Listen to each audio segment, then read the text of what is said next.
We're coming close to the time when they are going to show themselves. The more people make more choices to go inside and expand, the faster this is going to come.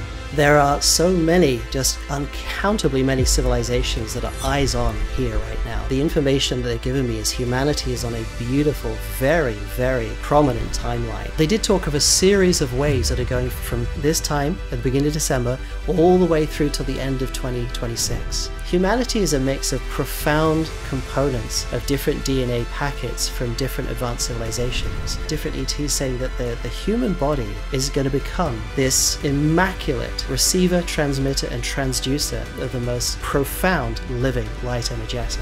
But to get there, we've got all these systems that are going to come back on. That's part of this ascension process. The teams very cheekily said, we're not spoiling the surprise, but let's go into it a little bit as much as I know. The source intelligence within me, do you have a message you'd like to share? We've gone through this experience or experiment of what would it be like to experience a significant disconnection or the apparency of a disconnection from source intelligence. And for those, what I mean by source intelligence, to me, the profound, expansive, and infinite intelligence that is behind everything is literally the intelligence of what we call love. Now, love is just a word, of course, and it points to many things. People talk about it emotionally, all the beautiful things, the sweet things about it. But also for me, one of the big things is it's the intelligence of love, which is profoundly important. Now, one of the things that humanity's gone through is a diminished connection to that core love intelligence, if you like, or source intelligence. And so going through that process, you know, a lot of abilities that humanity has had, or you certainly have when you come out of your body and you go back into your sort of almost amorphous higher self state. So much of that gets sort of removed from you. It's not really gone, it's still there, but there has to be a revival of the connection inside in order to gain back and infuse back that energetic, that intelligence, which is part and parcel of those amazing abilities, amazing insights, higher level intuition, a whole slew of things that, you know, are even beyond imagination right now. And one of the things which is really significant to me and has been really in the focus from my high self, the teams I work with, and source love intelligence, is that humanity is being given this opportunity to get back its connection, its deep, full connection with source intelligence, and infuse the human body with the higher self. And that, to me, is the ascension process in another way of saying it. And what that means is your body becomes acclimated or synergize with the higher self, the source intelligence. Suddenly it becomes a massive open conduit for profound levels of perception, energy transmission, energy creation, and a whole bunch of other things. So really, to answer your question in a nutshell, that really is it. And because everything really comes from all of that, definitely. Yeah, I was watching well, another person that actually connected us, and she's been on this podcast a lot, Pam Gregory. She talks about our light bodies coming online, Pam, and I think yes, yeah. this is it's really interesting the way you're describing it, like a higher self kind of being fully embodied into the architecture of the, I don't want to call it this because it deserves more reverence than this, but the meat suits that we occupy. You know, it's really incredible. What just reflecting on the context of this happening at this moment in time, I wanted to just feel in with you, like, why do you think this is happening now of all times? You know, That's a very deep and wide question. I guess the way that I would say it is that a lot of things, because it's not just what's going on here on this planet as far as my information is concerned. There are big things that are connected to what is going on here. Now, part of the aspect of what we're doing here on Earth is we are puzzle piece solving. Now, what does that mean? It means that when we come in, we as a higher aspect of ourselves, a more expanded, higher vibrational, energetic, amorphous form, whatever you want to call it, might come along and say, you know what, I actually have done a lot of this before. I'm pretty good at solving those pieces, breaking down those emotional traumas, solving this issue. I'm going to choose a family or a body where I can go and pick up those puzzle pieces, work through them, solve them, and then by solving them, I provide the solutions, and those get grounded into the core of the earth and the earth grids. They are then made available to everyone in the earth grid to solve their puzzle pieces as well. So we're actually helping each other by adding puzzle piece solutions into the earth grid, and it just gets better and better and faster and faster and faster. Now, to bring everything else into context as well, there are so many, just uncountably many civilizations that are eyes on here right now. They are so ecstatic to see what humanity is going to do, because this is a free will planet. So we make choices. Every time we make a choice, we take a new branch here or a new branch there. And as we go down that one, we have more choices that branch off yet again. We create these almost sort of what you might call quantum branches of decision makings. And so it really is all our choices collectively and individually nested together, which is making this forward motion as we choose to expand, open up, better ourselves, or even in some cases stay still, or even in some cases people choose regression. You know, there's a whole mixed bag of it. But ultimately, the information that they're giving me is humanity is on a beautiful, very, very prominent timeline. And that each step that goes forward, people have the collective, because there's so many very powerful and amazing light workers that are here, it really gets shifted forward. And they've said many times that they didn't expect humanity to be as good as it is, even though people would say, yeah, if you take a look outside right now, things going on in the world, right? But the truth is that one of the ways to look at that, and one of the things that they said to me, if you imagine a glass filled with mud, and you can imagine eons and eons and lifetimes worth of trauma, stuck emotion, bad reactions, poor choices, the whole lot stuck in the earth grids, in the physicality of the earth itself, energetically, and also within us and within our family field systems as well. Because when we incarnate into a family, we don't only come through as an individual, we also pick up an overlay of the lineage of our family fields, of their things going on as well. So it's a big mixed bag. Now, if you imagine that what's happening is that as puzzle piece solvers, we are working through that bit at a time. And this is one of the things which is going on for people. So when I talked about the glass of mud, what they were saying is every time you invite or open up more sort of light intelligence into you, it's going to push out that mud, or more of that mud. It's going to ooze over the top, and it's just going to slop down the sides. And it's sometimes going to feel pretty crappy when you get to feel it coming out. And that's, in a way, one way to visualize what people call ascension symptoms. And now it's not just us that are going through it. The earth herself has had to expunge a collective layering of all this dross for thousands and thousands of years. And so when that comes out, people who are susceptible to it and aren't stable or centered, it makes them go a little bit sort of nuts. You know, they do all sorts of crazy things. They act it out, and they can get aggressive and reactive and so forth. And so the sign of a lot of things happening the way they are is actually intimately connected, almost one-to-one, with the outpouring of this old, antiquated stuff that has just been stuck down there for a long time that has to come out. And so in a way, in a positive note, it's actually a good indicator that things are moving, they are shifting, and they are coming out. And so this is the result that you see. You know, a lot of the things, the so-called conflicts and everything, that's really old energy playing itself out, you know, through different patches of civilization in different areas, depending on the historical energy, the lineage of energy in that particular area, and the people who have come in with certain energetics from their own experience of past life lineage, their family field lineage. There's a lot of layers that come together to make that up.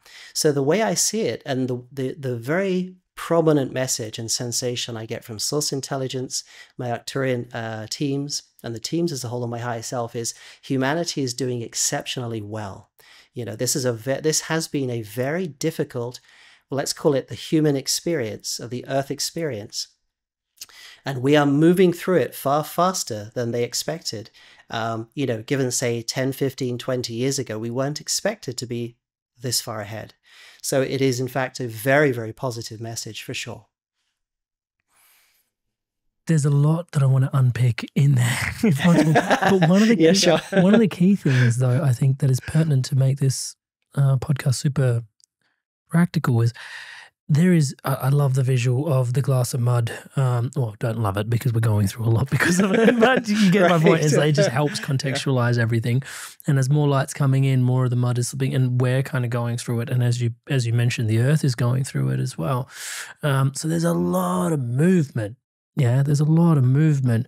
And I guess the question that, so many, because we're talking about it contextually, but then when you apply that to someone's practical life, it can be so overwhelming with the amount of movement that's practically happening in the day-to-day for the individual that's listening to this podcast.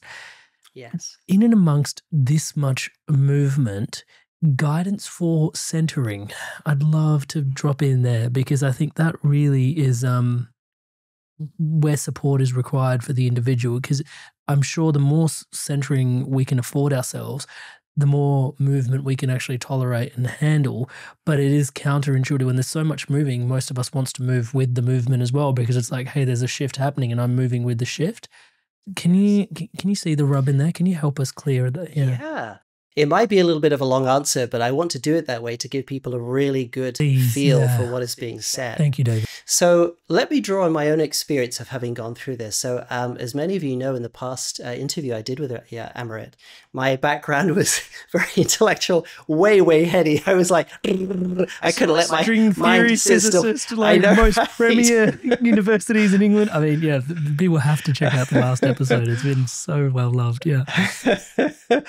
So what happened there was, having gone from the very, and I'll bring in the context of why I'm giving this from, the point of the question that you asked, and that is, I found it profoundly difficult from a very head-centered, background and the places that I've come from, to be so incessantly thinking, analyzing, to suddenly being thrown into this world of energy sensation. And the way I think of the word emotion, it's emotion, energy, motion. It's your ability to feel the motion of energy. Okay, it's a sensorial ability that you have, your ability to sense the movement and dynamic of energies, whatever they are, whether it's yours or somebody else's and so on. Now, the trouble with being very head-centered is that everything is grabbed by the mind and it wants to break apart everything, put everything into its compartments, shelve it, do this, and try to handle it. And that's a key word. That's one of the most difficult things that prevents people from centering, is the way that their mind tries to handle the situation that they are in. That, if I can just figure the psychology out, if I could just do this, or if I could just, work out these bits and pieces. But the very, very key thing that I found in my life is not to do that, is to just practice the art of no thought. I know that sounds very counterintuitive, what my people might think. But the reason why I say that is the core intelligence, that when I spoke about the love intelligence before, the heart intelligence is profound. There's, intellectual intelligence really doesn't hold a dime to what source or heart-centered intelligence can do. But the trouble is that as a society, we have been trained from the word go to think, analyze, plan, and then run your whole life that way, and including handle your feelings, handle your reactions, handle, all the things around in the world. Now, the mind itself is a beautiful instrument. There's nothing wrong. It does have a very beautiful function, but it's been overused in a way that I believe, is not really supposed to be used. Now, coming back to centering, one of the things that is most difficult alongside that is because people don't breathe rhythmically. And rhythmic breath, let me just explain that one. Rhythmic breath is your own unique rhythm of breathing. It can be as deep or as expansive, as slow as it feels the most joyful, the most restful to you. Now, what that means is there's a particular rhythm of breathing that your body, your whole system as a whole, at any given moment, finds the most optimal energy in, energy out as you're breathing. When you just practice and play with just finding the sweet spot of your breath, your breathing, you'll start to feel that you're just automatically start to center. Your consciousness starts to gently move out of your head, being head-centric, and it starts to be placed around the core intelligence of the heart around here. There's no coincidence that your lungs are around your heart center. It is in itself a most profound and natural what could you call it? An existential centering mechanism, if you like. But the key is it's not about forcing the breath or maintaining a kind of controlled or contrived breath. It's feeling the sweet spot that is unique to everyone, the sweet spot rhythm.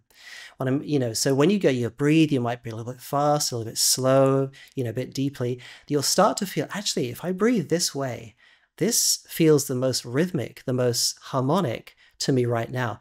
That is rhythmic breathing. Okay. And when you get there, suddenly your whole body starts to harmonize that because you're not forcing it. You're not requiring yourself to breathe in a particular way, particular rhythm, particular depth, and all the other things that are sort of more contrived.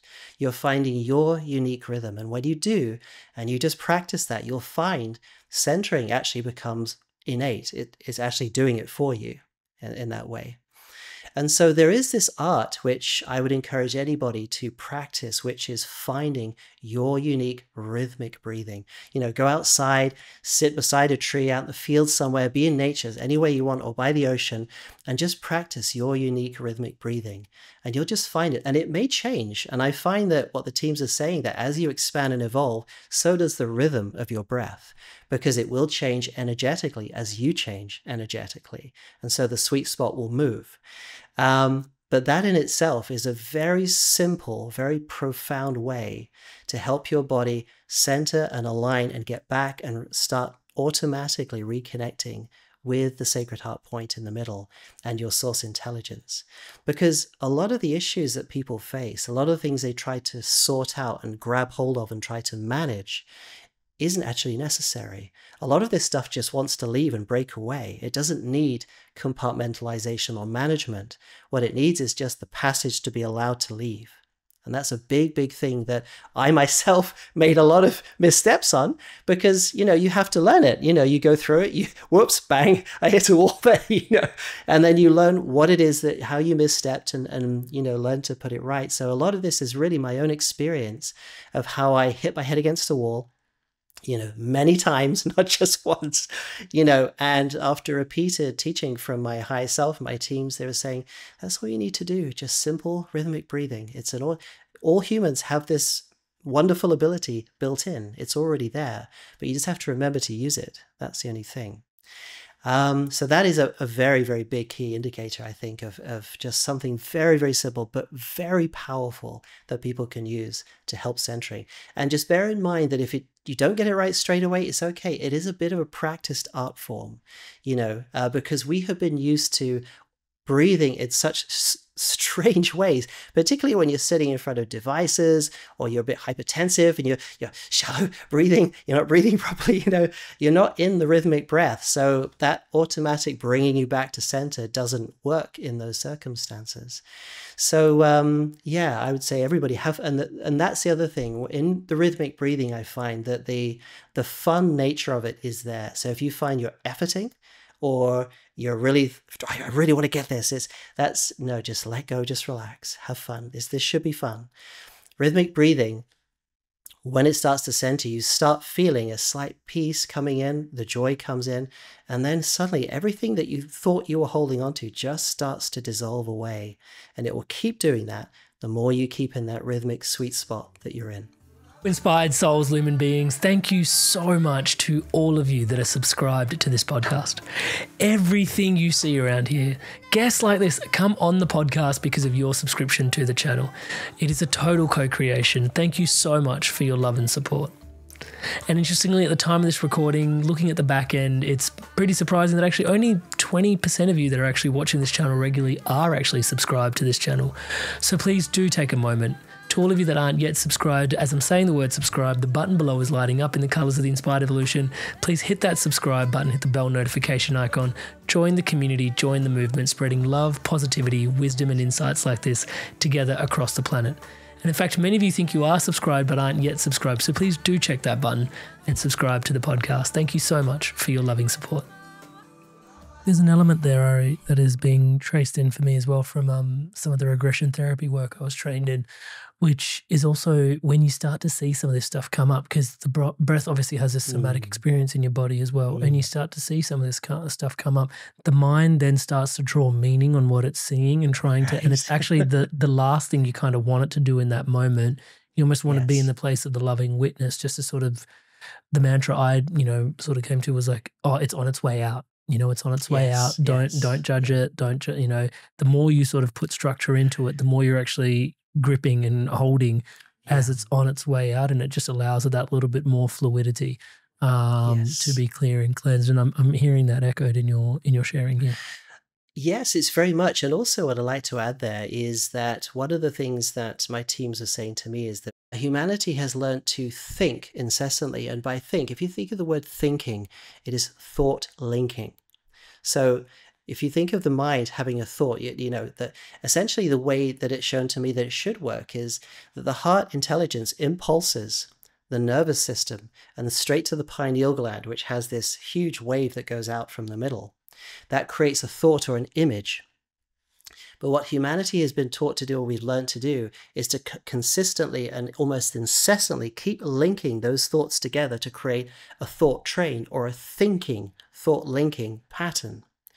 Now, the trouble with that is that thought linking, while people think, oh yes, if I think things through, I think this, I think that, but what you're really doing is you're connecting a series of thoughts of past experiences to try and create a new direction.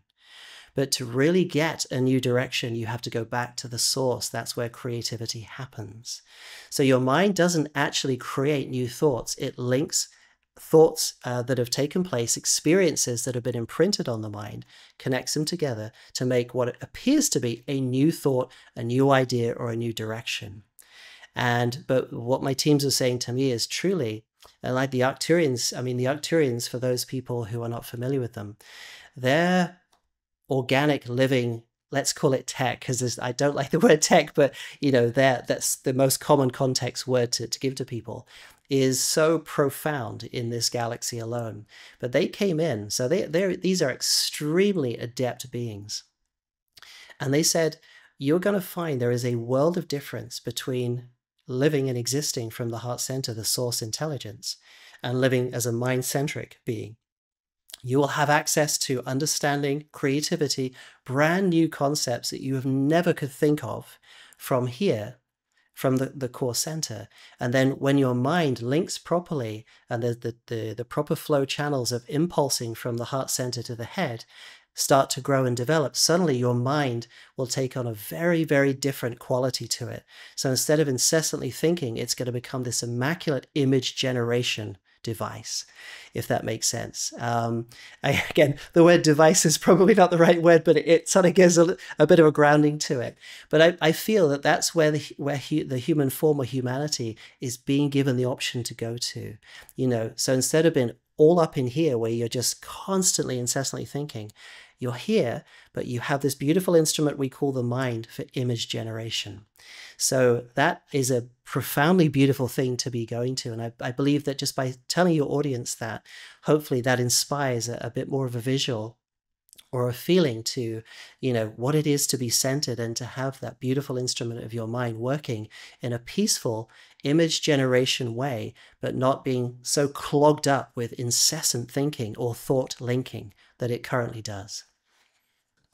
Yeah, it's profound. I remember when I first, when you're saying image generation, I can't help but sort of link in imagination and the importance of it as well. It's yes, really, exactly. Really yes. Yeah. There's also like a drop-in that happened for me a while ago, which was about the difference between thinking and mentation. And just recognizing that oftentimes I conflated thinking with mentating, and mentating being like old recycled thought. Just sort of like going around, the same old thought, sometimes negative self-talk, just going around again. And it's like, actually, that's not thinking. Thinking's like fresh links between thought, like you just described. I think there's, it's important, or it was important for me to have that realization, to be able to break some patterns in there. I wanted to tune in. you've mentioned the teams a little bit, and I wanted to tune in if there's, because it seems like they're sharing more and more. The word cutting edge is coming through, but it's also like it feels like there's information that humanity wasn't ready to receive. But now they're finally revealing more information that humanity is finally ready to reveal. What's some of the stuff that they've been protecting humanity from up until now? Well, in a way, I would probably say that protection is one word to describe it. Another way is that it's being ready for that information, because you see the aspect, for example, like a lot of people talk about Nikola Tesla as, you know, he was a profound genius, you know, and had these crazy, amazing insights, and a lot of his stuff is still under wraps. Now, in the beginning, a lot of people have suggested that, you know, oh, he was, you know, put down, and if only his work would have come out, then we'd have been living a different world. But the sensation that I get is that his task was really to seed into the earth grids, the sort of living library fields of information and experience of the earth. This information and understanding ready for when it could be used properly. You see, the trouble is at the time, people were in such a densified state, such a almost sort of, let's call it sort of jokingly a sort of dark ages state, you know, that, you know, their energetics, if they would, see the thing is, if you come close to a living energy system that is emanating profound energetics, and I described a little bit about this when I had that experience with in John Bedini's lab with these devices emanating these energies, it will really shake things up. It will literally just churn your stuff out, because the nature of energies, the way it works is that lower energies will always give way to higher energies. That is the nature of how existence is built. So if you get in the presence of a high, and you know, it's like a lot of things that people are saying, oh, I wish these powerful beings would come down. Well, if they did, your stuff would launch to the surface real quick. And so there is this acclimation process, this synergization. The closer you get to that vibration, the less of the separation is, and the less difficult it will be for all the energies that can't exist in those high energy environments that will come out. And so in that way, I hope to give many different ideas to give a bit of context to this. But what they're saying is now is that what's coming forward and what humanity is now opening up to is the concept of living energetics.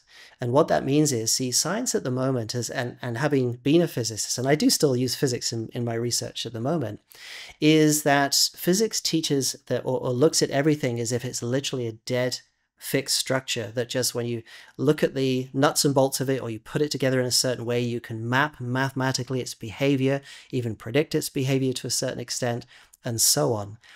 But what it doesn't understand is what is at the core of those highly compressed fixed structures, which we call atoms or molecules or DNA, or more macroscopic objects like cells or a human body, and so on and so forth. Now, one of the things that my teams have said to me is that the atom itself is undergoing an energetic evolution. That the nature of the living energetics, it's starting to change because living energetics are now becoming a possibility for humanity. We're moving out of an archetypal era of high structure, virtually non-existent living energetics. I mean, this is the thing what Tesla was really finding. He really started to find that the energies he was working with, I believe, in my looking at his work, he started to discover the nature of the living quality of some of the energies he was working with. So he was one of the earliest, if not the earliest inventor of, or, you know, originator of, you know, what I call living energetics. And the Arcturians, these very advanced beings, their ships are living vessels. They're living light vessels. They're not clunky, how could you say, you know, highly structured mechanical metal slabs stuck together. Or it's not like that. You know, these are living energetic fields, very advanced systems. And it's so foreign to human thinking because we are so used to seeing the physical wall, the metal pole, or, you know, mechanical stuff that we just, oh yeah, if I just put this like this and I connect the dots like this, I can make this do this and this thing does this on the other side. Well, you know, that's great. I've invented a technology. Well, yes, you can do that. But what happens if you work in a realm of living energetics where the actual fields and the forms within the fields morph and change to your intention and request? Now, You are living in a completely different paradigm. You're not living in a world where you have stiff mechanical structures that don't change. You just press a button, they do their thing, and then they finish. Now you're living in a synergistic world with what you're working with reacts to you, changes with you, works with you, harmonizes with you. And you can imagine vessels or ships that operate like that is a completely different paradigm. Say, for example, somebody being on a submarine, a purely mechanical, vessel, which just, you have to press buttons, you have to do mechanical things to get things working. It's a world apart. It really is. And that is what is coming to humanity. And it was only really possible, on the contingent that humanity was able to infuse more of their higher self, their source intelligence in, to allow that to be a possibility, because it's really the one and the same thing. So, because the source intelligence is behind every atom, it's behind everything within the universe. It made the universe and every other universe that is. It's in everything, But when it gets compressed down and we get this experience of third density or even, worse, everything becomes so hyper compressed.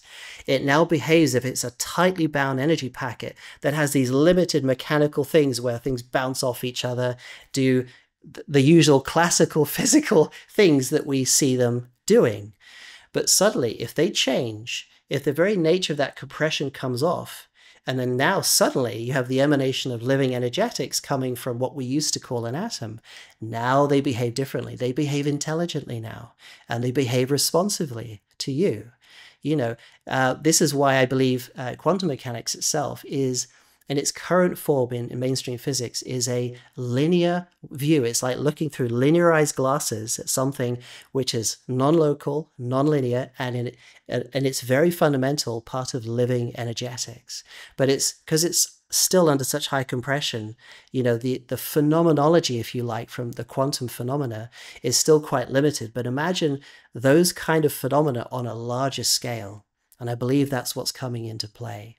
So I hope that gives your audience a bit more of a feel to this. It does. There's a question that I wasn't expecting to ask, but it's just emerged, which is because we're talking about such incredible fields which are no longer bound in many ways to this linear pattern of thinking, almost, well, beyond Newtonian, beyond, like, it makes me wonder, have you considered certain laws which we conceive as being universal potentially no longer being the case? Like, even I guess maybe I should provide some context to my question, which is, there's been some research about even gravity, and one of my favorite movies obviously is Interstellar, and just how gravity impacts time. But then there's been research in the past, and things being shut down in terms of gravity and anti-gravity research and stuff like this as well. Any sort of things that you've unpacked in that space potentially, in terms of, because you're saying these living fields are actually quite dynamic and responsive to intention.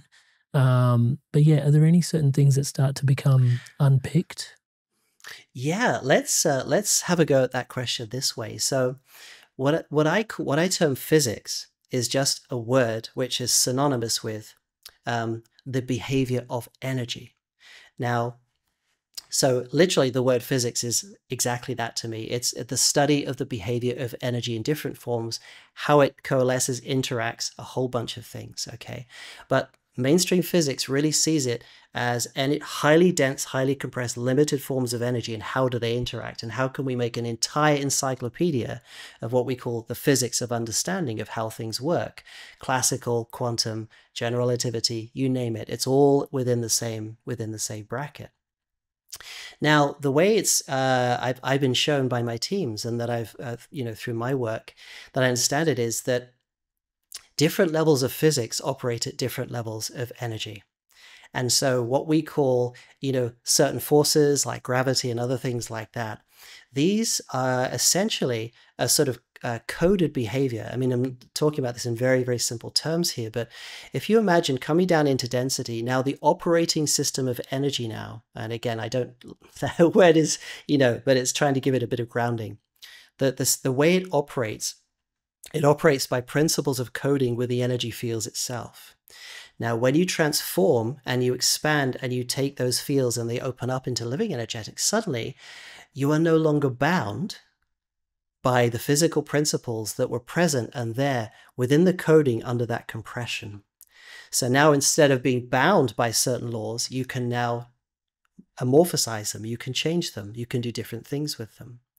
So this is one of the things I feel that Tesla had found, that when you do certain things and you really ramp up the vibration, you get energy really going in a certain way, suddenly new phenomenology, new physics, or new energy behavior starts to come into play that isn't present, doesn't show itself under normal energetic level physical conditions. Okay. And so this is where, we're learning to expand. It's learning to understand the very nature of energy. Why does it take the form? Why does it move the way it does? Why does it behave in a gravitational or electric or magnetic way, or et cetera, et cetera? Why does it do that?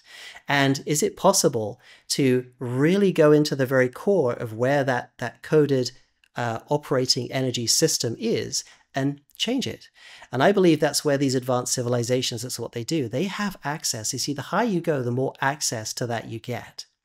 And that's for a reason. If you think about it, it's a beautiful design. So if you're, the creator and you want to make these little nurseries, these little creches so people can evolve, not destroy themselves or do stupid stuff by getting too far ahead of themselves, you want to make sure that they can get evolved, become wise, become centered before they start getting too much access to the great stuff, which is living energetics.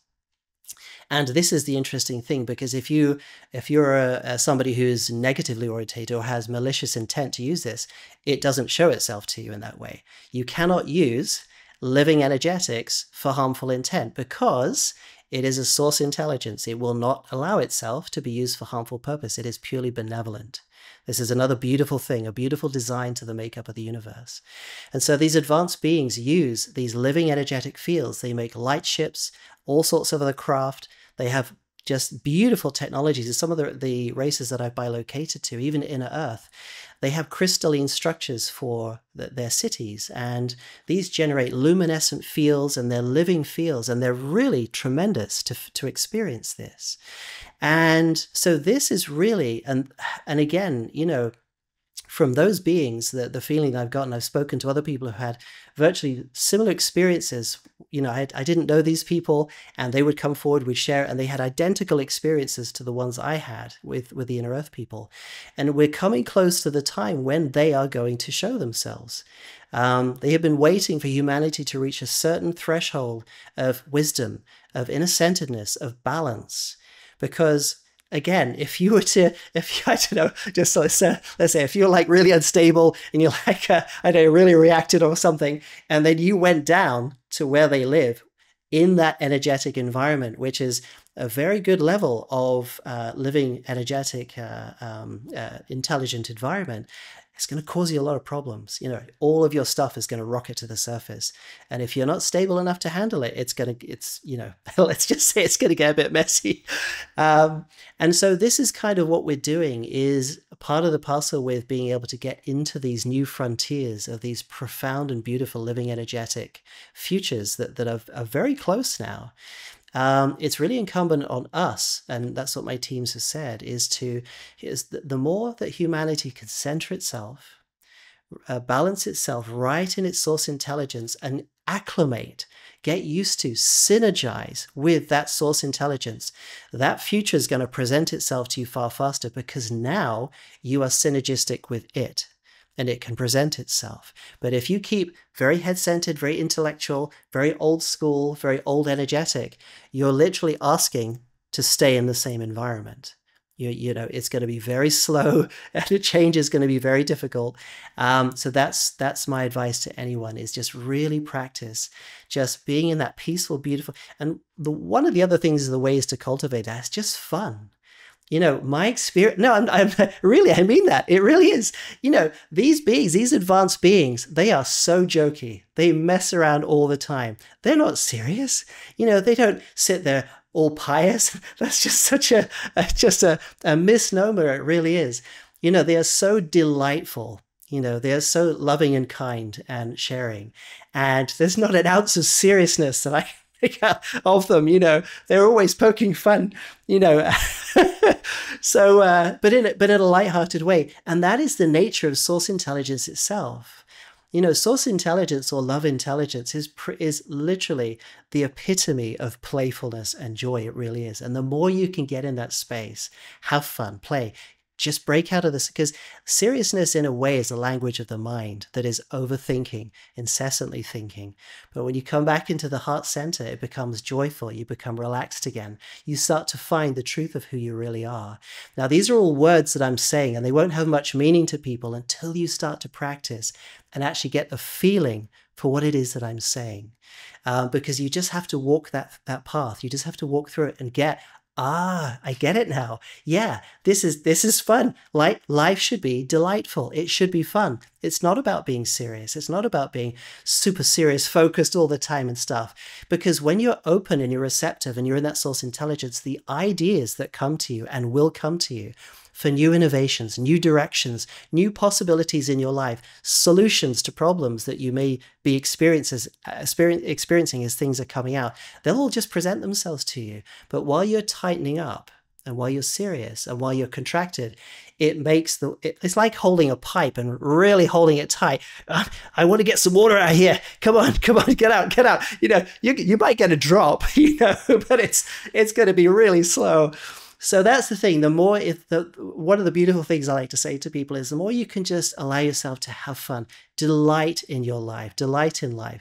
Don't get wrapped up on everything that's going on outside you. It's just making its move in the way that it's doing. It's unfolding. It's going through its process. Come back into center, have fun, enjoy your family, enjoy your friends, enjoy what you're doing, and just have fun. That is a significant step. I cannot overemphasize that enough.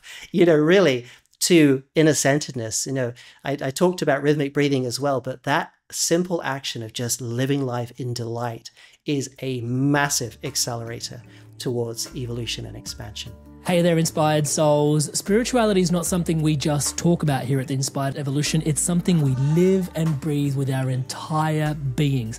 Whether it's in your career, your life, the way you lead in the world, or your relationships, it's at the heart of the way we believe life should be lived. And so if you're feeling out of alignment, or you can feel that there's something more, or you're feeling like you're not thriving in life, touch wood, the way that you ought to be, then we've got guidance to take you even deeper. You've got support from me one-on-one, and you've also got a like-minded, like-hearted community masterminding, master-hearting together through guidance together. And you don't have to take my word for it. This is how people all over the world have transformed through guidance. Everything just kind of fell into place, and now I'm on a path that I actually believe in and I'm excited about, because I feel like I'm becoming my best self. Over those 2 years, I have done so much. I can't believe where I am now. I'm thrilled where I am now. Not only was he a coach, but he became a divine presence in my life. You can show up to Amrit with all sorts of chaos in your life, and you leave feeling completely centered with some direction that is going to get you results. It's just magic. When you're in coaching with Amrit, you just flow with it all. I feel that I have access and connection to somebody who is deeply entrenched in my development. If you're thinking about it, just do it. You won't regret it. So what are you waiting for? If you feel the call, then join me on a call. amritsandhu.com/call. Link on screen now, and also at the top of the description in the show notes below. Join me in a call. Let's dive in deep to your path, onwards, upwards, and inwards from here. I'm looking forward to seeing you in a call. Go on, I'll see you there. Yeah, joy as a as a barometer for centeredness is is a really cool download, because I mean, and you can sort of see it, right? Like, because we tend to contract, and then like we think that we're contracting around a center, but actually the irony being that we're actually contracting like potentially off center and coalescing in orbit rather than actually at center, which is like a really cool visual. Thank you so much for that. You've touched on this a couple of times in this conversation, so I mean, let's take the slippery dip down into the earth grids, the living grids, and the inner earth people. Can you tell us a little bit around, joyously. Tell us about, because you mentioned earth grids, you meant the living earth, and then you've also mentioned the inner earth beings. Like, what is it that's here that we're not aware of? Yeah. Yeah, so just as overview as I can, because that's a massive subject in of itself. But essentially, I've had a few and so again, just to quickly remind people, so I use a technique that was taught to me by my higher self and the teams I work with, a bilocation of literally taking your consciousness and going to a place. So you have a simultaneous way of having an experiencing in that environment or that location, but at the same time, you could still feel your hands, you could still feel being in this environment. You have an overlay. It's like having a two sensorial overlay between where you are, your body is, and where your consciousness can go to. And they were saying that's for a very good reason. And I sort of alluded to that before, that, physically going up to beings of that energetic nature just would be extremely difficult for a human body in current condition, because of just how much stuff would rocket to the surface. And when I come back from those experiences, even just the reintroduction of that aspect of my consciousness coming back into my body, having experienced that energy, brings stuff up. And I have to work through it. And that's all part of the acclimation, the synergization process to level up so that you can get used to working more closely with those higher dimensional energetics. So it is a beautiful, sort of play and counterplay in a way. But coming back to your question, so there's lots and lots of different pockets and different lineages and cultures that have been living within the earth, and a lot of them for hundreds of thousands of years, of what they have told me. And so, yeah, it's one of the big things that they are saying is they really would love to, because they consider humanity, surface humanity, their sort of brothers and sisters, almost like a sort of, if one aspect of a lineage of beings decides to go this way and another one goes this way and stays on the surface, so there is this interconnect between a lot of the inner civilizations and the surface dwellers, as you might call it, us guys walking around on the surface, So there is that there, but they have so much beauty to teach and help us remember. Again, when I have these experiences, the delight, and I love that word because it really helps people understand what we're going to be living in when we live from this, from the core source love intelligence, our core intelligence. The living delight of being alive in of itself is so profound. The feeling is so sweet. You don't need anything to happen outside you to feel that. It's there, and it will be there all the time. And when I have experience with these beautiful beings on the inner earth, they live that. They are so serene. They're so gentle and so peaceful. And they really are looking to connect with earth. And they're waiting. There's this real excitement that I get the feel of they're looking to connect with the surface population. Because, there's a great deal of stuff to help people remember about humanity's history, about what humanity has been through. Lots of the cycles that, history doesn't record, and so on. And, there are profound new understandings of the ways of being because they don't have technology like we have it. Like I spoke before about the mechanical, almost dead structure-like nature of how we build things, assemble things, create, technologies and so forth. They don't do it like that. It's not like that at all. These are living, organic innovations, let's call them that. And they're all based on concepts that are of living, intelligent energy, not dead, mechanical, structured energy in a way. So they live in environments where things are much more expanded. I've really got the perception that the crystalline structures that their houses, the sort of I wouldn't call them cities. Cities is the wrong word, but it's quite a central hub, let's put it that way, which is crystalline in nature. And so the entire complex of that is literally emanating, living, intelligent, uplifting energetics. It's a symbiosis. And so in this world, that's a very interesting contrast to bring in there, if you don't mind, because we're used to living in what we consider, particularly people in cities, sort of highly dead structure. There's not much energetics. It's very low, the energetics are not very generative at all, as most people living in cities would I'm sure agree with. In their communities, it's massively different. Those communities, those hubs, massive crystalline buildings, are purely generative. It's enriching and enlivening to be there. It's completely different from what we're used to. For me, I'm very sensitive energetically. If I go into a city, it's like, God, I need a shower energetically. It's like, it really is very impressionable just how impinging the energetic environment is on you, compared to being out in nature, for example. And by contrast, their civilizations, the way they live, everything almost gives off this sort of effervescent glow. Now, that glow is a living, intelligent glow, and a lot of people coming from a scientific engineering background say, well, what on earth does that mean? Well, the thing is, what we're used to with working with light, lasers, you name it, everything in normal physics and engineering purposes. The nature of our understanding of what light really is, what is a photon, what is a packet, a quanta of energy within a light field, what is it really? And one of the things that my teams have described to me is that it is a living library, but humanity doesn't understand how to access that properly or use it right now. And so this is one of the many wisdoms that is going to come forward and teaching us and learning how to understand and move into a paradigm of living, organic, intelligent environments and innovations. And for example, they have systems of access, a lot of these, which are in fields. So if they want to store information like we would consider a library, somebody would write a book, they'd stick it in the shelf. There you go. You just go to the library, you access your book, you read the book. That's your information gateway. Now, what a lot of these civilizations do is that information and experiential living information is stored within fields. You access the fields, and then you have the experiential download of the understanding that is right there.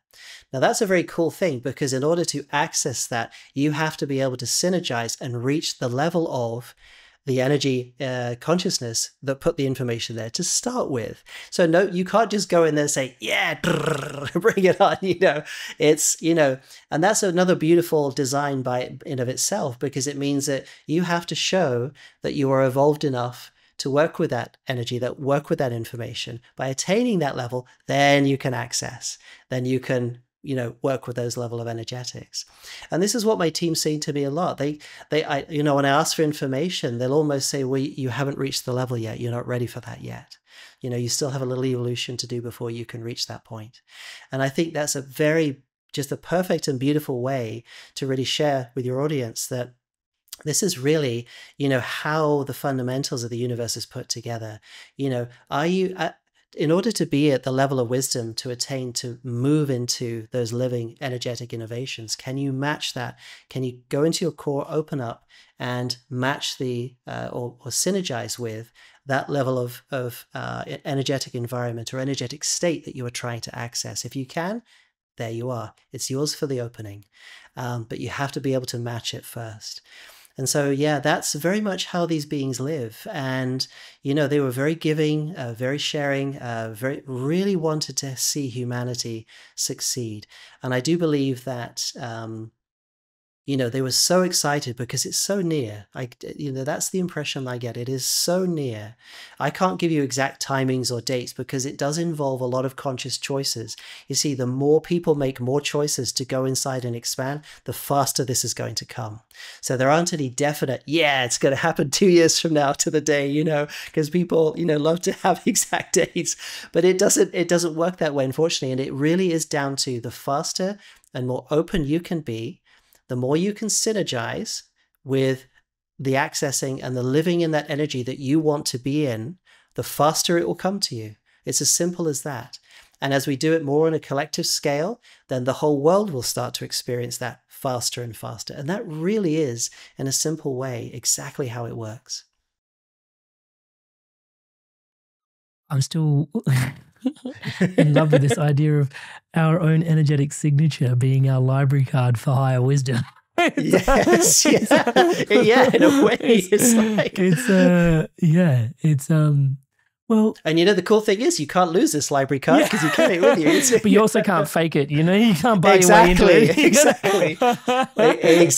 And that's very purposeful, definitely. Yeah, really fascinating. We also mentioned, I think I picked this up in my research for your podcast, was you described DNA as a quantum optical fiber system. Right. What is happening to the human genome right now that, we're not, science isn't quite picking up, but you can sort of feel is happening to this DNA light fiber network that you're describing. The human genome is going through a bit of a DNA upgrade. Well, one of the things additionally that my teams have been teaching me and telling me about is that the human system is moving into becoming a light energetic living system. The physical body has this potential to be this profound, I mean, let's call it a living energetic optical or a light system. I mean, I'm finding it difficult to find the right words because there aren't really any words that in my vocabulary that can properly describe it. But let's put it this way, the DNA system, when you vortex and you spin energies around a center point, something quite profound happens at the center, the 0 point, when you vortex energies like that. So it's no coincidence that DNA has that design, that helix design. And from my understanding is that light energetics are supposed to go up and down this, and it's like this enormous light quantum system, the DNA. And think of how many, 10 to the goodness knows what order of how many DNA strands you have in your body. It's a lot. And when they all connect and all those light fibers, imagine the enormous amount of living light, each photon itself is a living library within itself, moving up and down through your DNA, all through your body. The human body is going to become, and I've heard this from these different ETs saying that the human body is going to become this immaculate receiver, transmitter, and transducer of the most profound living light energetic. That is what the human body is capable of. But to get there, we've got all these systems that are going to come back on and start opening up again. And that's what we're doing. That's part of this ascension process. But I believe that this ascension process carries with it these amazing upliftments and massive shunts forward in evolution of what the human body itself is capable of. Because when the human body is capable of interacting with, receiving, transmitting, and transducing that level of energy, then it becomes a full and open seat for the massive and advanced energetics of your higher self. You can properly synergize. Now imagine having an experience in a human form with that level of capability in your human body. That is simply profound. There's no other word to describe it. And that is where my teams have shown me where humanity is going. But again, it all depends on our choices. It all depends on where we want to go. That option is open to us. And that is where they're excited to see if people want to choose this and take that road, because that is, and the other thing as well is that ability to sense energetics with such a profound spectrum of energetics that there are, the human body will be able to perceive things that are indescribable right now. I'm trying to pick my words very carefully here, but essentially, this is one of the things that I feel in my perspective gets these beautiful civilizations so excited, because humanity is a mix of profound components of different DNA packets from different advanced civilizations. Now, when they come together and they link up, you have access now, you can now synergize with the immaculate parts of each of these civilizations. You will have it in one package called the human body, and that in itself is another profundity, which is just really difficult to grasp how amazing that is. So a lot of people think about the human body almost like as if it's a bit of a drudgery, a lot of people in many circles think about meditating and also coming out of the body. I would say, no, your human body has the most profound potential in it, but it's just coming online. It's synergizing. It's going through the process. But what is the result of going through this is just unimaginable. It really is. I can appreciate that there's so much of this is subjective in terms of how we apply ourselves and our choices to the work that is the opportunity that's at hand. I did pick up that there is something coming up in December though. You mentioned there is a wave of something that's emerging this December. Yes. Without spoiling too much of the mystery, what do you think is actually coming through for those of us that want to ride this wave? Yeah. Yeah, it's I asked my teams that self. I had a conversation with Pam Gregory, and we've become good friends. And she asked that question as well, and the teams very cheekily said, "We're not spoiling the surprise," but let's go into it a little bit as much as I know. So yeah, the teams came through, and what I call infinite source intelligence, which is the pure core intelligence within the Sacred Heart Center. And said that there is going to be this influx of this wave that's coming in around the beginning of December. This wave is my best feel on it, without getting direct information from them, because the reason why, and I must make this clear as well, I feel the reason why they say this is because they know humanity's need to grab hold of information about all the bits and nuts and bolts of things before it arrives. But they were saying one of the important things for people to do is to actually just have the experience without knowing too much ahead of time about what it is. Because the trouble with knowing too much is you get yourself ready, you start contracting, and almost you start trying to anticipate what's going to happen. Brace, and that, even. Yeah. Yes, that's a good word for it. You do brace yourself ready for it. Instead of just really openly relaxing and just letting the whole fireworks, set off as it should do. So I feel you actually get a much better feel for going through it. But what I would say is my feel is that it's going to be a profound upliftment in new directions and new ways, just really boosting these potentials forward. And I can't go into too much detail about what particular aspects of the potentials will be boosted. But they did talk of a series of waves that are going from this time at the beginning of December all the way through till the end of 2026. So this is going to be quite an elongated series of very powerful waves that are coming through. And they're saying it's for those who want to be receptive, who want to be open to it. You can simply, for those of you who are comfortable with communicating with your higher selves, or even if this is the first time for you, you can simply say to yourself, your higher self, I would love to be receptive to these waves. Please help me to synergize in the most fun, peaceful, effortless way. Very simple. That's all you have to do. Give it to your higher self, let your higher self take the reins and take care of business for you. And I found that's the most beautiful way because your higher self knows you inside and out. It knows the energetic spectral snapshot of your entire body. It knows what's best for you, when, how, and to what degree.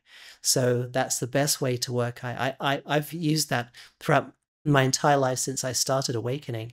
The higher self is ready and there waiting, but you must make the request, for a lot of these things, because it won't impinge your free will. Okay, so we have a personality, and that personality system is on it. So you, as part of our being and part of this experience, we have to start making the choices. Yes, I want to align with my higher self. I want to synergize with my higher self. I'd like my body to synergize with my higher self. Make those kinds of choices and make it your own. If you want to do different directions, make those choices if you wish to, but start learning to become really receptive and interacting with the core energy that is you, because that is, another way which will rapidly accelerate you, if that's your choice to do that. Well, that sort of bleeds into this other point that you speak quite deeply to, which takes us beyond kind of external manifestation to really understanding like internal emanation. And I was hoping that was a topic that we sort of grazed past in our last episode, but Jen from our community in the Inspired Evolution Circle wanted to find out more about that, and I think it was a really beautiful point, and it does dovetail in here. Can you describe the difference between this, like what you meant by emanation versus manifestation? Because I think there's a subtle difference there, which actually opens up into quite the chasm. Yeah, definitely. Well, in a very sort of simple snapshot, and maybe we can open it up, is that the way I see it is the emanation, the core emanation, the source intelligence you have within you comes down, and it's not like a higher self, like it's up above you like that. That's not, perhaps higher self is not necessarily the most visually instructive word. It's more advanced, or sort of more higher vibrational self, and it expands out in fields. And so essentially, but the core point, the center point, which is your core access to the source intelligent field, which is beyond all structure, all what we consider manifestive form, is right there at the center. And as you connect, as you synergize, you begin to become more receptive and interactive with those higher dimensional vibrational flows of what you call the high dimensional selves, or the more expanded selves, okay? Now, we as creators have the ability to lens that energy as it comes through into manifestive forms as we wish. Most of the time, we don't realize we're doing it. You know, a lot of people, including myself, go through the whole thing where, oh, why does that keep happening to me? Why do I keep getting people like that? Why do I keep creating that situation over and over again? Well, in the whole being that makes up you is a human form. You have a conscious aspect to you, the subconscious and unconscious. And I believe we spoke about before in the previous interview about the unconscious as being the dumping ground or the graveyard of everything we don't wish to own, basically. Everything we're frightened to see or want to push away and never see again. Now, what happens is that energy, as it gets lensed through us, it goes through all of those filters and it gets colored or changed.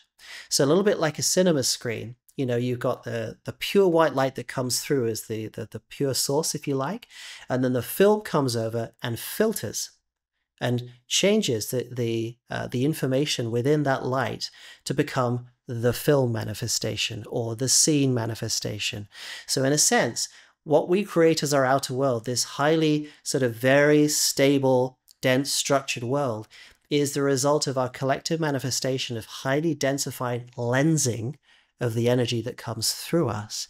And this is what we're undoing. We are undoing all those densified paradigms of stricture, constriction, structure, density, all those paradigms, patterns, belief systems, filters that we have inside of us over millennia of experience, and all being part of this experience of the human condition.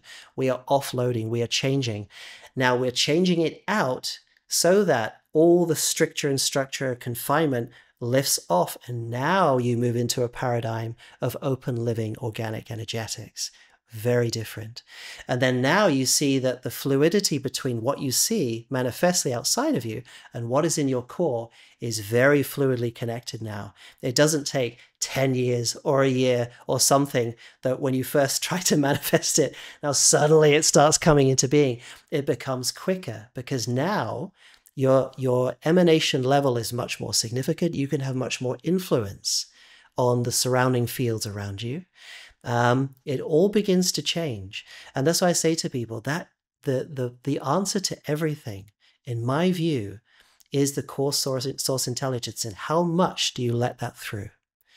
And what is in the way inside you that is inhibiting or preventing that source intelligence from infusing into you and remodeling your entire environment to become harmonious and synergistic with the real you? Okay, instead of all of these filters and paradigms, belief systems, traumas, you name it, that's lingering around, that keeps filtering and distorting the emanation that comes through. Hey there, Inspired Souls. Here's someone from our community on the Inspired Circle sharing about her experience on the inside. Meeting with Gary Zukav was one of the most important moments of my life. There's a couple times where he was just talking us through something and it just hit. And I think it's because we shared the same space with him. Because you watch a lot of people online and it doesn't feel the same as when you're sharing space with somebody. Like that moment, that memory, that one little tick in time. It does feel very different once you have that kind of awakening and remembering. Different people are different stages of their awakening. So when I start talking in a certain way, it sounds kind of nutty. And so I can talk very freely among my circle members and feel that I'm heard and validated and welcomed. Everybody's been so nice and open and non-judgmental. We're all being brought together in some magical way. I just look forward to more connections and what we can do with it. I would say that if you're curious about joining Circle or you feel that there's a calling to a community of like-minded people, that you should click the link down below and join. And it's super easy and super friendly and very affordable. And I would definitely recommend it. What are the three, I just picked a random number there, most common sort of filtering distortion patterns that you've observed that humans carry? That's a good question. One of the big ones that my teams have been sort of working with me in the past number of months, they're saying one of the biggest issues with humanity is lack of self-worth, lack of self-value. That is a huge fundamental. If you think about that for a second and feel on that, when you look at people's behavior towards you and their need to get from others, to get energy, to get attention, or a whole slew, there's just so many characteristics to this, to, go in, have a think of this. I'm sure you'll come up with hundreds of them. Ultimately, if let's put it this way, let's give an example. If you are let's imagine you are really synergized, you're really infused with your core higher self source love intelligence. You now have an innate self-value that you don't need to justify. You don't need to construct thought process to say, yes, I am good because, or anything like that. Your value is inherent from that intelligence. It's not a justifiable value. It's innate. It's there. It never went anywhere. It's always there. And it's a feeling that you have, a sensation of the pure infinite. I know it sounds like I'm waxing lyrical, but I mean these words very definitely. The infinite beauty you have inside you is unending. You are unending as an eternal being that is an aspect of source intelligence. That value has never gone anywhere. It's just that it's been covered up.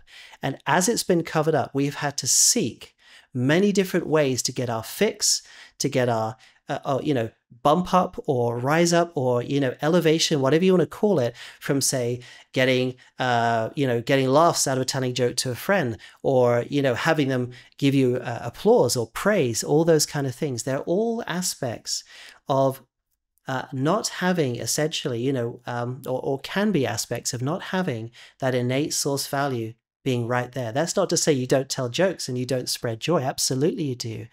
But you're not doing it to gain something from somebody else because you feel you don't have it already yourself. So that is a big one. And they were saying that ultimately a lot of the sadness and the lack of delight that people have in their lives originates because there is such a level of cutoff or lack of experience of the innate value, self-value and self-worth. That is nothing that you need to attain. You don't need to, it's literally there. It's the natural energy of who you are, the natural presence. And when you're in that state of bliss, you are just delighted in just simply being in existence. It's so profound. You don't need any reason for it at all. You don't need, to win the lottery or to have the next big car or anything happen that makes you feel, yeah, this is great, life's good, I'm having a good time. It doesn't require anything externally. It is a profound light, an existential presence in you that when it comes forward, wow, I have infinite value and I need nothing for it. It's always there and you will feel it. And I say the words, but when you actually have the experience of that, you will really understand, oh my goodness, all the traits that I may have used to get approval or appraisal or anything from anything external all falls away. So to give you an example, when I go up to the beings, these very advanced beings, they live in that energy. They exude this beautiful, natural self-value, and they beam that to you. They don't need anything from you. They don't want to be revered. They don't need to be revered. They don't want anything from you other than the delight to see the same emanation that comes from within them to emanate from you as well. That is the benevolence, the benevolent intelligence of source love within that always seeks to uplift and to see the same in another, but while respecting the free will of that being as well. And it's such a beautiful innate, like I said, trying to find the words to describe it. It's so difficult. Such a natural state of just unending, eternal, infinite self-value. And it's not the kind of self-value that we normally attribute to the word self-value. It's something completely different. And I can't really find the words so well to describe it. But when you really start connecting with that source intelligence and doing your rhythmic breathing and practicing joy, you'll find it. It will be there. And then you'll get it. You'll understand in your own way, in your own rhythm, and your own center, wow, this has always been there. I feel it now. And as it starts flowing through your body, your cells will start to feel the natural, organic, innate self-value that just flows through continuously. And it is such a different experience of being a human being living in that flow compared to living a sort of a normal 3D erratic life when you're constantly getting up and trying to grab the next thing just to feel a sensation of a buzz or a correlation to, yeah, life is good, on some 3D level. And you get to bed and those things go away and you think, oh, I've got to get up and do it all again now, and you go through the same patterns. But when it's there, like I said, when I see these beings, they have no need for these things that we go scurrying about for in our daily lives. They have that innate emanation of peace and beauty and sweetness and delight. It's there always. It's always on. And that is another step of humanity that we are walking towards. A human existence where your very existence itself is the delight. And you don't need anything to justify it, to do anything, to be anything. Just simply being here in a human body is an immaculate delight in itself. That's another beautiful thing that's coming. But you mentioned 3 things. I'm just thinking, actually, I can feel my higher self saying, that really is number 1. It's like, that really, all other things really do come from that, including all the other numbers you might think of as well. Well, I think even that speaks so deeply to what's entered into my awareness at this point in the conversation is how much of our self-worth stuff and value is also not just, I mean, let's just go there, right? Like some of it, like so much of it is familial, so much of it is ancestral that we carry as well, and it speaks deeply to the shift and the transformation that we're going through at this time. I mean, part of me does wonder if technology is largely responsible for, there seems to be significant shifts happening to people's memory patterns. But part of me also wonders if it's actually like a consciousness evolution tool at a time like this, because people do seem to have less of an ability to recall. And I wonder if that's because the slate is potentially being cleared out to clean up so that we can actually afford ourselves more presence and less hang-ups. I don't know if the answer's there or not, but it's just something that I've reflected on. But then so much of this self-worth stuff is like tied to our genealogy and where we've come from as well, from these competitive states and living. I'd agree. There's a lot to unpack there, and that in itself is a massive conversation. But I would probably summarize and say that yes, technology does play a part in this, because essentially the way I see it is that innovations, even structural or technological innovations, can be helpful.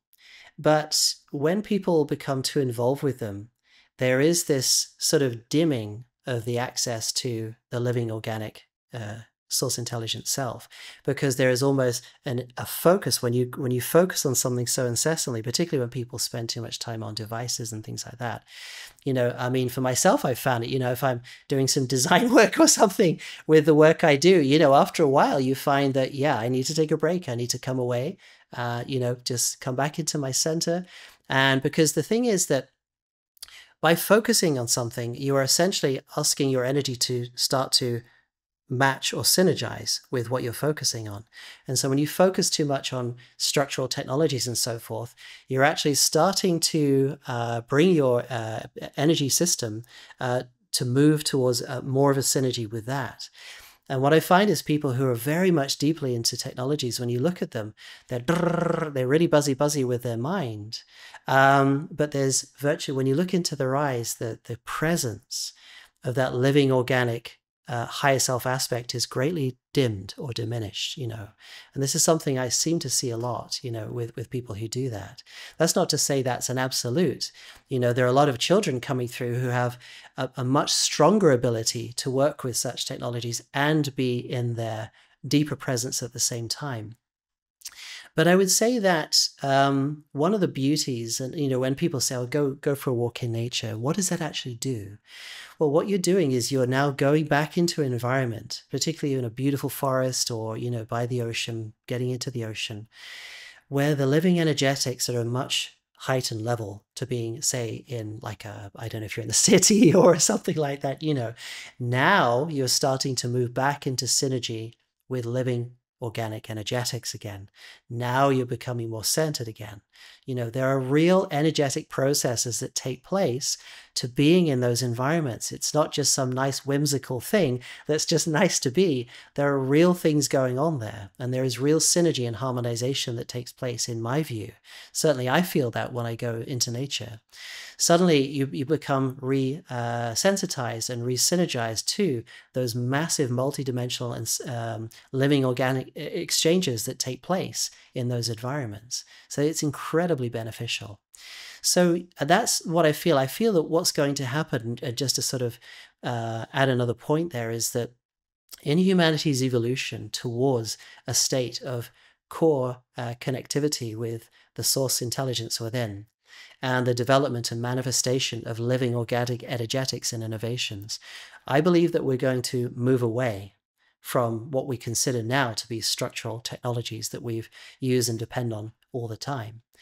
There is going to be this shift, as I see it, that is coming. But when that happens, it very much depends both on an individual scale and on a collective scale of our choices of how much time and how much connectivity we start opening up to within ourselves, as to how fast that reality comes to us, both individually and collectively as well. Inspired Soul Lumen beings, you're obviously enjoying this video, so please do give it a thumbs up and a like and join us in the conversation. What are you taking away from today's conversation? We'd love to hear from you in the comments below, and leave your questions that you would like me to ask in the future as well in the comments below, and I'd be honored to ask them on your behalf. I mean, randomly, I think this is I'm surprised I'm asking this question, because consciousness is much more profound than a technology. Yes. But I do wonder if sort of what you're describing there with living energetics, I do wonder if we start to develop technologies that actually work to consciousness, and maybe that's what quantum is trying to get to. But I'm not sure if that's even...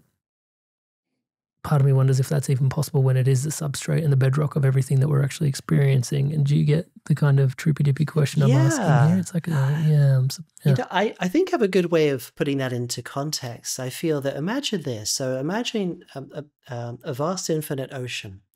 And the ocean is intelligence, a living organic intelligent system, which it is, of course, but let's just go with the analogy here.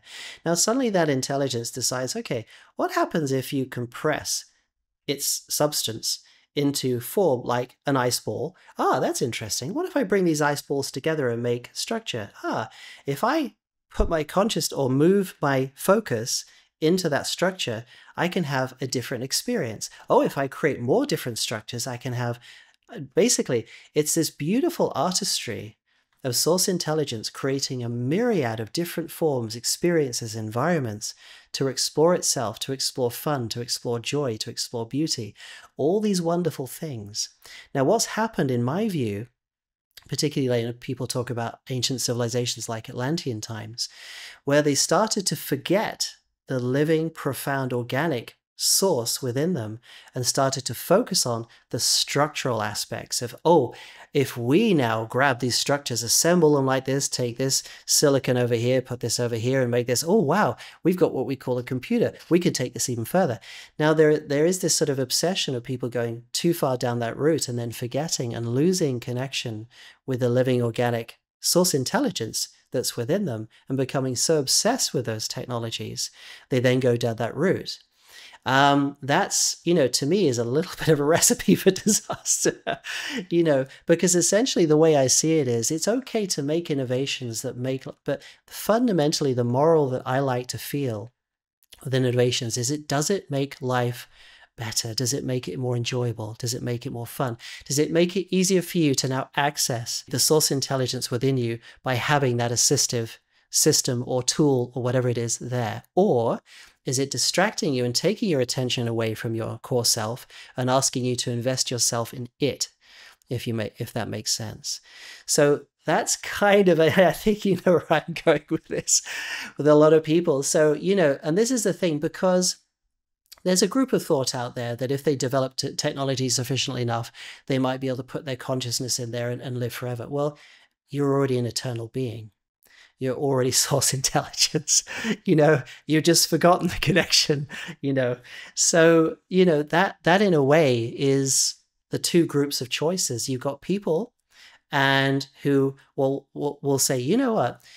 The wellspring of source intelligence is infinite and unending. And the word infinite is used many times. And there's no real way to use a structural limited word, which infinite is, to describe that which is, let's call it infinite. But you can't really discuss it because you can't get a word to attach to it because it's a structure itself. But that unendingness, let's just say that, is the wellspring of pure creativity and unending joyful experience. You cannot get that from structure, because structure itself is a created form, but it's not the creator that created that form to begin with. And so that is go ahead. Oh, sorry. I was just going to say there's this real arc throughout this entire podcast, which is actually our, I don't know if the juvenility, the juvenileness of our rejuvenation. Nature. Yeah. Yes. As opposed to like the maturation that's being called upon us. And ironically, not being a serious maturation, but almost like a lighthearted maturation. Like I'm visualizing the where they wear your feather against the heart in the old Egyptian sort of mythology, like the lightheartedness, like that sort of maturation coming online on multiple fronts here, as a subtext today's podcast, right? Like there's this, are we ready to make, I've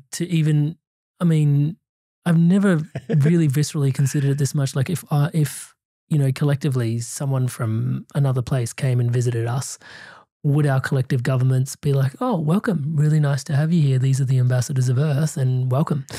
Here's a cup of tea. Or would we pull out some sort of tanks and be like, we don't understand you, hence our fear protocol, and bang, bang, see you later. And that's that. Yeah. It's really interesting. Then we were talking about the inner Earth stuff, and even here what you're describing in terms of technology, and I'm really present to just our maturation in terms of, and now this is, I've heard this a few times leading into this podcast, but today is like the first time it's viscerally really landing in a cellular kind of way in terms of our inner work and our inner maturation on a consciousness level to be able to wield some of these, last time you came, you spoke so deeply to living technologies and, these, the energy systems. Yes. I'm really starting to, I'm really getting there in this conversation. Does that make sense, what I've just described? Yeah, it does. And, one thing I would like to add there, because I think it would be great for your audience to hear, is that let's talk about the two groups of choices, the ones that are inward seeking and finding the source intelligence within, because that's behind all structure. Now, structure exists at a certain level of reality. It's a high compression, and so you can only get that compression at a certain an energetic environment for the compression to exist. If it goes too high, the compression comes off, you're back to amorphous fields again.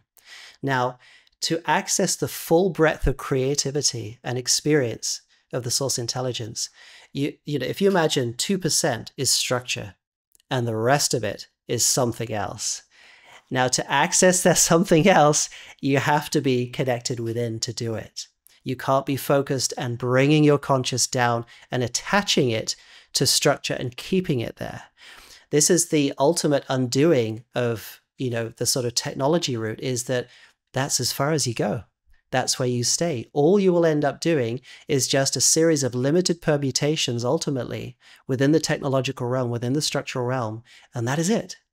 But to get back to pure creativity and actually be the creator of experiences, you have to go within to do that. You can create structure. There's many examples of stories of masters being able to manifest things within their hand, compounds, structures, whatever they wanted to, because they had access to the source intelligence. They could lens and create form from amorphous fields into physical structure onto their hands. That is just a small glimpse of the massive potential that they were trying to show humanity. This is what you can do and more. But if you stick to the structural road is a limited path. Let's think it. You're like, what's the yellow brick road? Well, the yellow brick road might be long, but it's only got so many bricks in it before, and that's your lot, So there's only so many permutations of structure you can do as we now see them before you've reached the full breadth of what you can do. But if you want to add to that tapestry and do something else, that has to come from the source intelligence within. So technologies themselves don't create. They do permutations, they do amalgamations, they mix things together to create something that looks new, but it's not. It's simply an amalgamation of existing structural data, whatever it is that's already in existence, that's already been created. It's like taking an artist's picture, you put a bunch of paint on there, say, right, mix that around, make a whole bunch, you can make a whole series, thousands and thousands of different variations of those little blots of paint to make a picture. Okay, but there's only so many permutations, so many movings around of those different points before you reach the full limit of all variations you can possibly have. Okay, great. Is that it? Is that all we do? We're stuck now. No, not if you go back to your source intelligence within and become the creator again. That's the difference. So I hope that provides some contrast between the technological view and the living organic creator view. That's really a very good overview to make the contrast, a bit more palatable. It's really helpful as well, and it does make me wonder about your worldview on Touchwood AI. And I know that's like a whole other podcast in and of itself, but it does seem like the yellow bricks, the yellow brick road is this. It does. We run out of bricks. We end up in this echo chamber. Ultimately in these forms of intelligence, and I think I'm drawing a lot of heart from what you're saying in terms of, because certain people do harbor a lot of, but like you said, it's not for naught. There are some serious challenges when we place this much of our intention and attention into these structures. Certain civilizations potentially have copped it just because of that.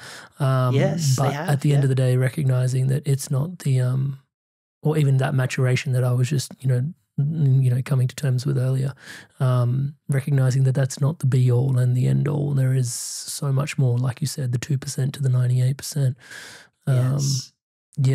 Well, one of the things were you finished there? I was absolutely. One of the things I want to add there is it literally is just as you said. I lovingly call it the absence of intelligence, because it's literally is a structural technological mimicry of intelligence, but it is not and can never replace or actually, do what source intelligence itself does. Source intelligence, to me, is the master physicist.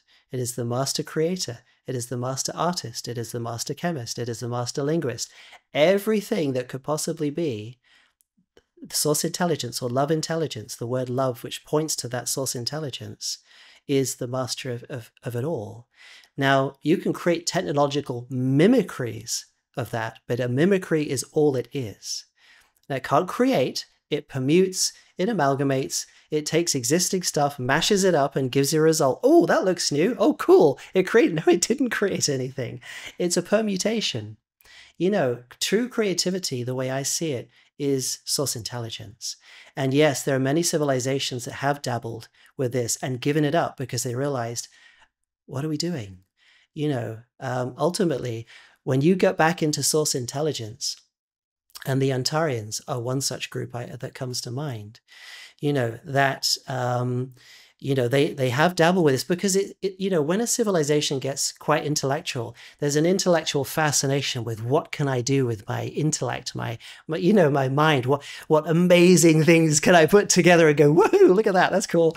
And that, in a way was, the precipice, I believe, of the Atlantean civilization. They got too involved with that. And like I say, there's nothing wrong with an innovation that supports and makes life more livable, better, easier even. Like something that, I don't know, sweeps your floor for you or something like that. That's a helpful thing to you. It takes one less thing out of your life and helps you become, more time to focus here. So that can be helpful. But that's the thing, is to keep it in the context of what it is. It's just a helpful structural invention. That is it. And to me, the moral of the ground of it is, does it help you free more time to be here? And does it help you be more joyful, more, really get to where your core is here? Or does it distract you and essentially want your focus to go down that road? So, this is a choice which humanity is facing. There's a lot of people that are highly focused on the technological route and are bang, bang, bang down there all the way. And there are other people who are focused on getting back to the pure, infinite, powerful creatorship inside themselves, the living organic intelligence that creates everything. It underlies every atom that's ever created, that inherently becomes, can be put physically into the shape of all structures we call technology. And so as source emanation starts to come out of those atoms and moves into, it will start to change. And this is where ultimately I think there's a little bit of an ace in the hole. Because ultimately, as source intelligence moves back into the paradigm and at the forefront and in the inward aspect of us, suddenly everything becomes changed and harmonized in a different way. They're no longer constructs built on malice or constructs designed to take or, do, harm to others. Now everything structurally organizes itself to become benevolent. It's a very different energetic physics. The physics now, or the energy motion or behavior now is an intelligent one, and the intelligence is benevolent. So different from what we're used to. If there is a message from source intelligence for this audience, for them to focus on at this particular moment in time, myself, the audience, maybe even yourself, David, what do you think source intelligence would be, or what's a message coming through from source intelligence at this time?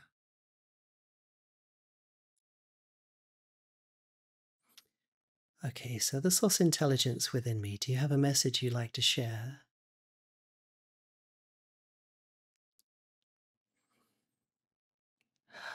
Beloved souls,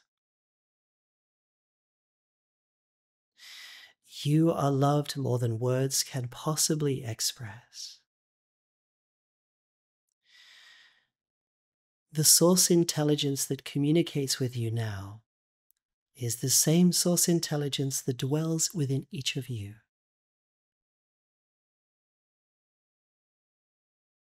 It has been waiting patiently for you to reach inside.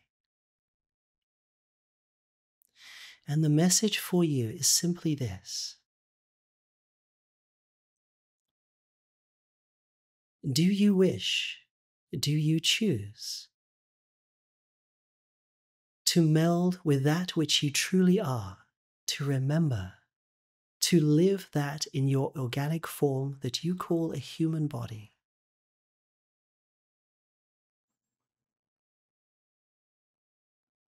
You may continue to play in that which you call the 3D realm, should you wish. But the choice to open up to a profound beauty of kindness and compassion and unending creativity is there for your choice to open to. That love intelligence is within you. Would you make the choice to let it through and to remember who you truly are? And so it is.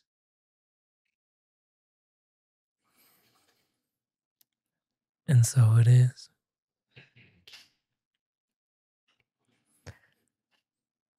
And I'd just like to say that that's the energy that comes through the heart center when I invite source intelligence to speak is something that everyone can experience. This is not at all for a select few. No. Every one of you can access this, and every one of you can call upon this whenever you wish. You just have to make that choice. And the pathway forward in doing that I've experienced, the beauty. I mean, to describe it, there have been times when source intelligence comes through so deeply. I'm not kidding. I'm going to use this word. It feels like an orgasm of the heart. I'm not kidding you. Your heart feels like it's having an orgasm. It's literally that intense with sweetness, with beauty. It is just intense, but it's so serene. I know that sounds like a weird way to describe it, but just the ecstasy and the sweetness that comes through, your heart expanding in that way, those moments, one of the things that my teams, my higher self and source intelligence has said, that is the state that humanity will live through constantly. It doesn't have to just be in odd moments or in moments when you are finally just relaxing and opening up. It'll be a constancy. And that is where these advanced beings live. They live in this ecstasy of delight of self-being, because that emanation, that lighthouse, that powerhouse of source intelligence just comes through and streams through constantly. It's so beautiful. So yeah, I wish everybody who wishes to choose this journey that, the most beautiful experience with this as I have, because it really is that, delight will come back into your life in ways you just probably cannot imagine right now, as I couldn't. Just having the experience of it and trying to say the words are two very different things. They really are. So... Oh, with that note, talking about delight and lighthouses streaming through, Dr. David Clements. My goodness, it is, it is always such a treat and an honor to have you on the podcast, and just such a joy. Such an incredible joy to have you here, and I'm so excited. I know the audience has really been looking forward to this conversation, and really excited for them to tune in and share in it. And just a wholehearted thank you so much for being here and doing this with us today. But for those that tuned into your last episode as well, know that this is your life's work and then some, So once again, thank you so much for you, who you are, what you're doing, the way you're doing it, and what you're helping us remember and recall and reclaim. So thank you. Thank you so much. You're very welcome, my friend. And I just, again, just lots of love to you and your audience. It's a real joy for me to be able to share information that people can use and get their aha moments, get further forward motion in their journey within to their source self-center. Because when you see that in somebody, when you see their heart light up with the beauty and the joy, it's like, I'm not kidding, it's like looking into the eyes of a newborn baby. It's just beaming straight out. It's so beautiful. And that's what I see when I meet these civilizations. It's just such serene, beautiful benevolence. It really is. And I hope everybody has that experience if they choose to have it. Definitely. Thank you so much. You inspired souls, lumen beings, you've made it through to the end of another really incredible episode. Thank you so much for your incredible love and support. It is such an honor to be your brother walking this path by your side. You've obviously enjoyed this video, so please do give it a thumbs up. It votes for content like this, spirituality, evolution, inspiration, to be spread around the internet further. So thank you so much in advance for doing so. And on the topic of thank yous, thank you all of you that have subscribed to this podcast. It is not possible without you guys. It's a total co-creation. So thank you so much to each and every single one of you that are subscribed to this podcast. And at the time of this recording, that's actually only 20% of you that are regularly watching this channel. 80% of you, we can see from the back end of the analytics, is actually unfortunately not yet subscribed. So many of you actually think you are subscribed, but you aren't actually subscribed. So please do take a moment. It really helps. So as I'm saying the word subscribe, the button below is lighting up in the colors of the Inspired Evolution. Please hit that subscribe button, hit the bell notification icon, join the community, join the movement, spreading love, positivity, and wisdom like this around the planet together. Thank you so much in advance for your support. And as I mentioned, the community, let's go there. Inspired Evolution community, guests like this come on once a month where I step out of the way and you get to ask your questions directly of the guests of these incredible masters that come on and shine their light and wisdom into us on this podcast. And once a week, live and interactive, I'm running guided meditations. We have community offerings, community sharings and circles happening once a week as well. Breathwork, tarot, all sorts of cool stuff going on inside the circle. Astrology readings. It's a really, really buzzing, happening, fun place. So welcome yourself. Come on in. If you're looking for community, if you're feeling the call, if you're feeling a little bit alone, you don't need to. Please come on to the inside. We'd love to welcome you into the Inspired Evolution Circle. That's inspiredevolution.com/circle. There's a link in the description below. And now on screen to keep your inspirations flowing onwards, upwards, and inwards, the next best episode here at the Inspired Evolution for you to continue your Inspired Evolution journey. So go on, take your pick and make your click. I'll see you in the next one. I'll see you there.